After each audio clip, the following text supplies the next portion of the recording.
Adventure in Time, Escape from the Great Earthquake. Chapter 10. Chaos and Canaries. Lily, May, and Ranger hurried back towards Chinatown. They weaved through crowds of people, all rushing the other way, away from the spreading fires. Lily's throat burned from the smoke. She wished she'd thought to bring water from a pavilion, but all she had in her bundle was a bit of bread from breakfast. Was it really just this morning that the earth had shaken her awake? So much had happened since she slipped away from the mission house girls as they marched up the hill. Lily fished out the bread and broke off a piece for May and Ranger.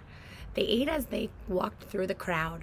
Hundreds of quiet, tired people surged towards the ferries, carrying what they could. Some had wrapped their things in bedcloth like Lily had. Others looked as if they simply grabbed whatever they found on their way out the door. Lily saw 3 people pass by with canaries and one with an empty cage. Lily wondered what happened to the bird. Maybe it had flown into the cool woods or off over the bay. Along with the refugees, there were more and more soldiers in the street. They galloped by on horses and stood guard in front of crumbling buildings, holding long rifles at their sides. Troops were clearing bricks and stone from the streets. They stopped practically all the men who passed by to work with them, but the soldiers ignored May and Lily until they tried to turn down one of the side streets.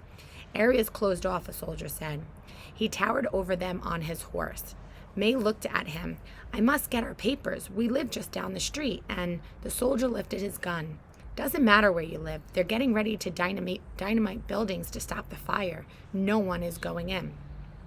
"They're blowing up our home?" May's eyes were huge. "They can't. May, we have to go." Lily tugged her friend's arm and pulled her away, with Ranger at their side. Lily couldn't imagine how awful it must feel to have a home and know it was about to get destroyed. She knew how much May's family needed those papers, but she also knew that arguing with a soldier would only make things worse. "Maybe there's another way in," Lily whispered, "but we'll have to be fast." They backtracked until they found an open street that led toward the Wong family's grocery store. "How can blowing up buildings stop the fire?" May said as they rushed down the side street. "I'm not sure," Lily said, but she'd been watching the fires in the distance. They seemed to spread as if by magic, as if the flames could leap across streets from one building to another on the far side. Maybe by creating space between buildings so the flames had nowhere to go. But so far, the fire was winning. More and more people filled the streets, fleeing from burned districts in groups of 2 or 3 or 4.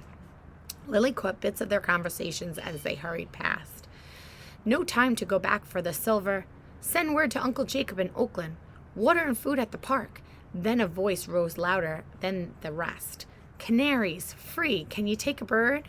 Lily spun around and saw a short, bald man in a doorway on the far side of the street. He held a cage out towards the sidewalk. Inside was a tiny gold bird. "Oh," Lily gasped. She felt as if she'd finally glimpsed the sun shining through this dark afternoon.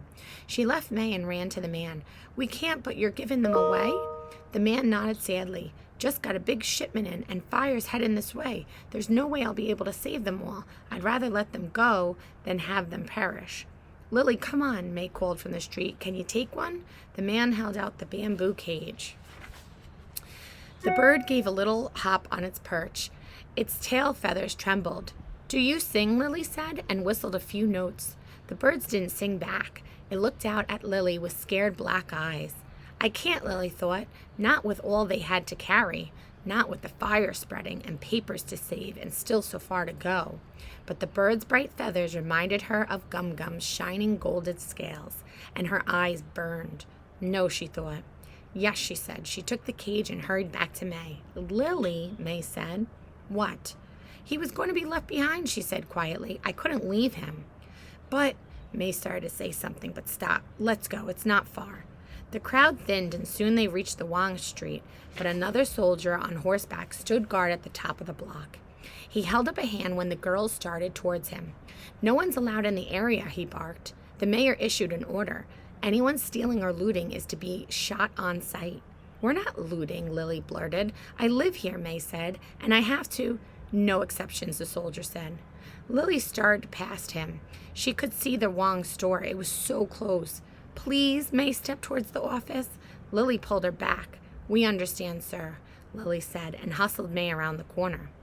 "What do you mean, we understand?" May cried. Tears made trails down her dusty cheeks. "Without those papers—" You can't force your way past the army, Lily said. But I have another idea.